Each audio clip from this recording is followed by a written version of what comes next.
नमस्कार दोस्तों, मैं अजय सर आपके अपने YouTube channel GK by Ajay sir में सभी प्रिय विद्यार्थियों का स्वागत करता हूं। तो अपने भारतीय इतिहास पढ़ रहे थे और इस भारतीय इतिहास की कड़ी में आगे अपने चर्चा करते हैं। तो अपनों ने मोहम्मद बिन तुगलक का सामान्य परिचय की बात कर ली थी। अब मोहम्मद बिन तुगलक के थोड़ा सा आगे और थोड़ा सा पढ़ लेते हैं, क्या पता अपने एग्जाम में प्रश्न आ जाए। मेरी बात ध्यान से सुनना, आप किसी भी लेवल की तैयारी कर रहे हो, आपके लिए इतना समर्पित है। आप कभी एक बुक से मिला के देख लेना, इतनी चीज़ें आपको एक बुक में नहीं मिलेंगी। तो अच्छी तरह से नोट्स बना लिया करो। पहले मैं वीडियो करवा दूं, उसके बाद अच्छी तरह से नोट्स बना लियो। पहले मैं समझा देता हूँ। क्या सर जी समझाना बंद किया कर दियो आजकल। तो बात यह है कि ये जो है ना, ये समझाने वाला इसमें सिस्टम ही नहीं है। जो राजा युद्ध वुद्ध करवाए तब क्या होता है, समझाने वाली चीज़ें होती हैं। तो अब क्या याद करना है आपको, और याद करने के लिए पहले मैं लिखवाऊँ, ये चीज़ें लिखवानी तो है। फिर आप लिखोगे, टाइम लंबी वीडियो हो जाएगी, लगभग 1 घंटे की वीडियो हो जाएगी। फिर पता आपको रुचिकर भी नहीं रहती वीडियो, इतनी लंबी हो जाए। तो अपने को लिखना ही है और कोई बात नहीं है। और जैसे रीट की भी वैकेंसी, अब कहते हैं कि एग्ज़ाम 25 अप्रैल को कराएंगे। 25 अप्रैल को आगे हो, अपने को मतलब 25 अप्रैल मानकर चलना है। और 25 अप्रैल आपके देखो, इंडियन हिस्ट्री, दिल्ली सल्तनत बहुत महत्वपूर्ण है। इंडियन हिस्ट्री भी मैं करवा दूंगा। और अब कुछ जैसे जैसे मेरे को समय मिलता रहा तो मैं राजस्थान जियोग्राफी, राजस्थान हिस्ट्री भी उठाता रहूँगा, ठीक है। और पटवारी की भी 10 जनवरी को आ गई, तो उसके लिए पढ़ लेना। आपको जहाँ तक मेरा मानना है, अगर दिल्ली सल्तनत से प्रश्न आए तो इससे बाहर नहीं जाएगा, ठीक है। चलो देखें आगे। तो मोहम्मद बिन तुगलक का अपनों ने समय किया था 1325 से 1351 ईस्वी। तो मोहम्मद बिन तुगलक की अनेक बातें की। इसके बाद मैंने लास्ट बात लिखी थी, दिल्ली सल्तनत का जो सर्वाधिक विस्तार हुआ था या विघटन हुआ था, वो किसके समय हुआ था? मोहम्मद बिन तुगलक के समय। क्योंकि मोहम्मद बिन तुगलक ने या मोहम्मद बिन तुगलक के समय भारत में 34 विद्रोह होते हैं। और इन 34 विद्रोहों में से अधिकतर जो विद्रोह थे वो दक्षिण भारत में हुए थे। सर कितने हुए थे? तो कितने विद्रोह हुए थे? 27 विद्रोह। मोहम्मद बिन तुगलक के समय ही नए 2 राज्य की स्थापना होती है, एक तो विजयनगर और एक बहमनी। विजयनगर साम्राज्य की स्थापना 1336 में होती है और बहमनी साम्राज्य की स्थापना 1343 में। किसके समय हुई थी? मोहम्मद बिन तुगलक। MBT लिख रखा ना, शॉर्ट में लिख रखा है।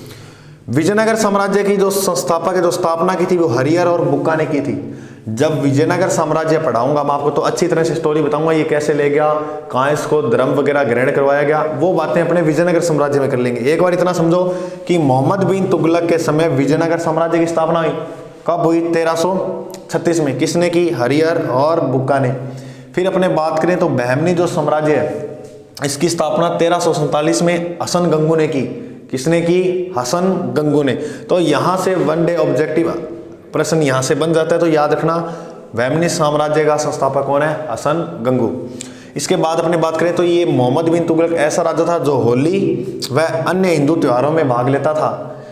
निजामुद्दीन औलिया की इसने मजार बनवाई, और वो मजार है वो कहाँ बनवाई? दिल्ली में बनवाई। फिर थट्टा कहाँ पड़ता है सर? थट्टा पड़ता है सिंध में।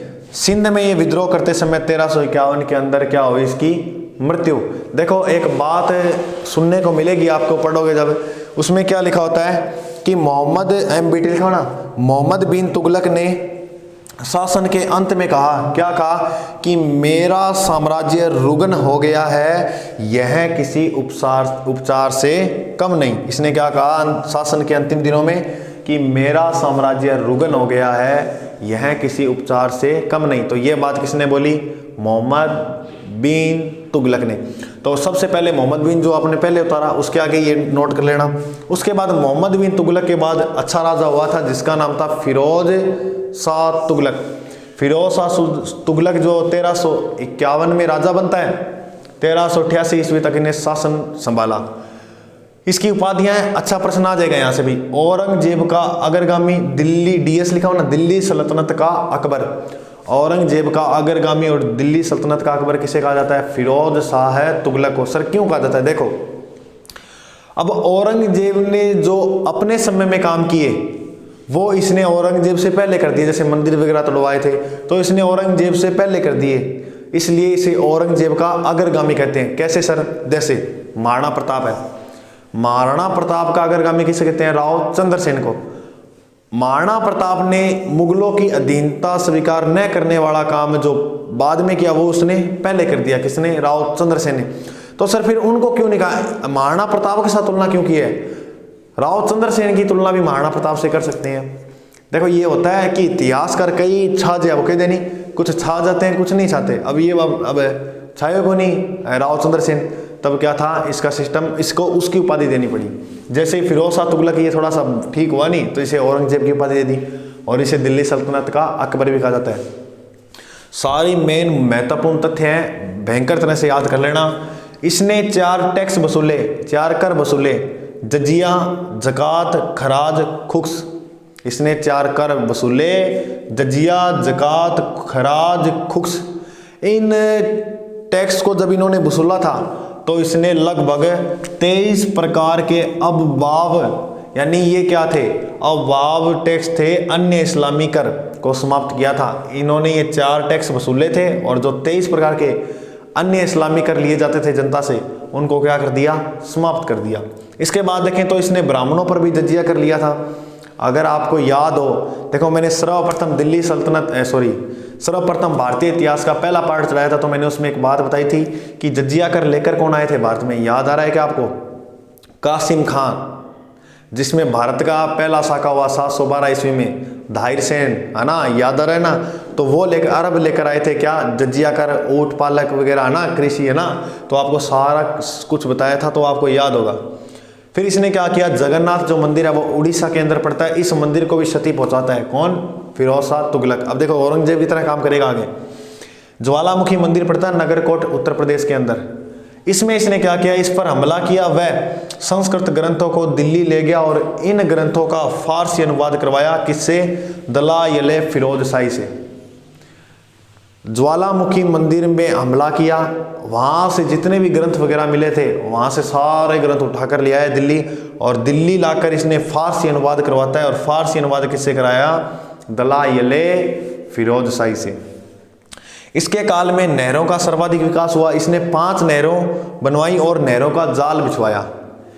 यानी देखो कृषि का जो विकास हुआ था वो अपने इससे पहले मोहम्मद बिन तुगलक के समय, लेकिन आगे पढ़ेंगे तो फिरोज शाह तुगलक के समय इसने 5 यानी नहरों का सर्वाधिक विकास किया। तो कैसे? 5 नहरें बनवाकर, यानी 5 नहरें बनवाई और नहरों का जाल बिछाया। किसने? फिरोज शाह तुगलक ने। याद रखना, दिल्ली सल्तनत का वह पहला राजा कौन है जिसके समय सर्वाधिक नहरों का विस्तार हुआ और नहरों का जाल बिछवाया था? तो कौन है? फिरोज शाह तुगलक। इसने सिक्के चलाए। सिक्के की एक ट्रिक याद कर लेना, आसान सी है, ABC। ए से अद्दा, बी से बिक, सी से संसगनी। तो देखो सिक्के चलाए कौन कौन से? अद्दा, बिख, संसगनी। ये सिक्के हैं वो किसने चलाए थे? फिरोज शाह तुगलक ने। फिरोज शाह तुगलक के दरबार में कहते हैं दास थे 1,80,000। ये एकमात्र था जिसके दरबार में सर्वाधिक दास हुआ करते थे। इसने 12,000 फलों के बाग भी लगवाए थे और इसने नगर बसाया। महत्वपूर्ण है, हिसार, जौनपुर, फिरोजाबाद, फतेहाबाद। आपसे एग्जामिनर प्रश्न क्या पूछेगा कि जौनपुर नगर किसने बसाया था? तो किसने बसाया था? फिरोज शाह तुगलक ने। ये चारों याद कर लेना। नगर बसाए कौन कौन से? हिसार, जौनपुर, फिरोजाबाद, फतेहाबाद। और इसने रोजगारों के लिए, रोजगार लिख दिया क्या? रोजगारों के लिए कार्यालय खोला जिसका नाम था वकील सुल्तान। तो वकील सुल्तान रोजगारों के लिए जो कार्यालय खोला गया था वो किसने खोला था? फिरोज शाह तुगलक ने। इतनी बात मेरी समझ में आई। देखो अपने इतना करवाना तो बहुत बड़ी बात है। अगर मैं आपको देखो 12-13 मिनट की वीडियो में इतना मैटर करवा रहा हूँ तो आप इसको ढंग से कंठस्थ करके लिख लो, क्योंकि मैं चाहता हूँ आपका एग्जाम नज़दीक आ रहा है, इसलिए आपको अच्छी तरह से मैं पूरी इंडियन हिस्ट्री करवा सकूँ। देखो एक तरह से यूँ होता है, अब आपका जितना सिलेबस दे दिया, अब उन्होंने सिलेबस पूरा ही कवर नहीं किया, पूरा पढ़ा ही नहीं, तो डीप पढ़ने का फ़ायदा क्या? और ये मैं कहता हूँ आप मान के चलो कि कोई मर्जी एग्जाम में बैठ जाना, ये टॉपिक कर लेना और कहीं से भी टेस्ट सीरीज करके देख लेना, दिल्ली सल्तनत से आप एक प्रश्न भी गलत नहीं होगा। ये वास्तविकता है, क्योंकि साथ साथ जुड़े रहोगे तो वास्तविकता से सामना करवाता रहूँगा, क्योंकि आपको सच्चाई सुनने की थोड़ी सी आदत नहीं है ना, तो सच्चाई से सामना करवाता रहूँगा। तो इसको क्या फटाफट नोट करो, उसके बाद फिरोज शाह तुगलक की आगे अपने चर्चा करते हैं।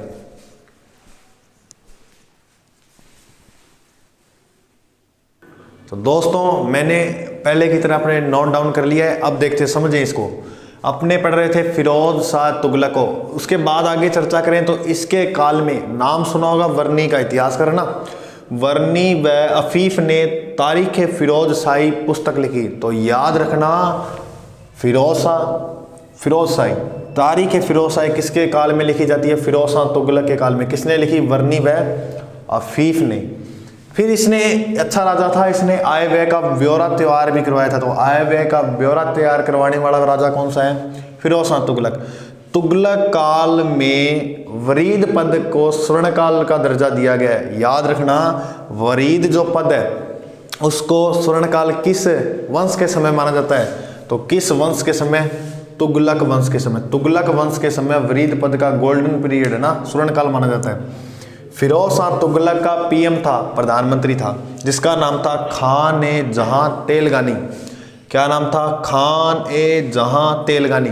इस तेलगानी का मकबरा दिल्ली में बनवाया और यह दिल्ली का प्रथम मकबरा था जिसकी आकृति अष्टभुजाकार है।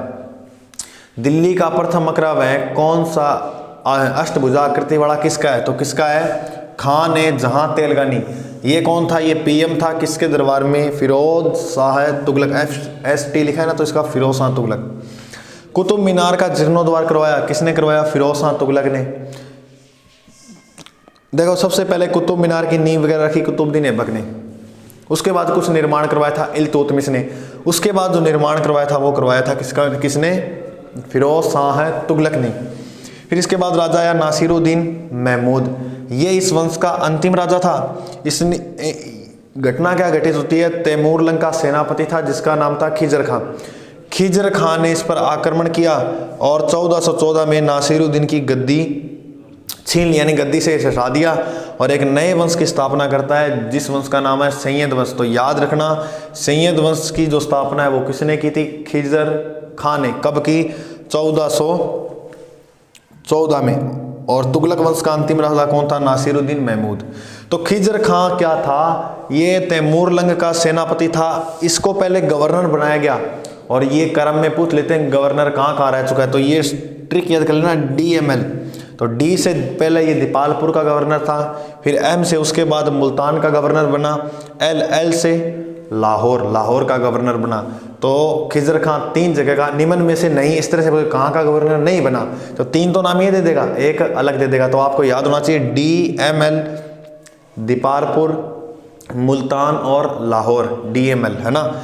और 1414 में नासिरुद्दीन गद्दी को हटाया और एक वंश की स्थापना की जिसका नाम क्या है? सैयद वंश। सैयद वंश 1414 में आया और लगभग इसने 1451 ईस्वी तक राज किया।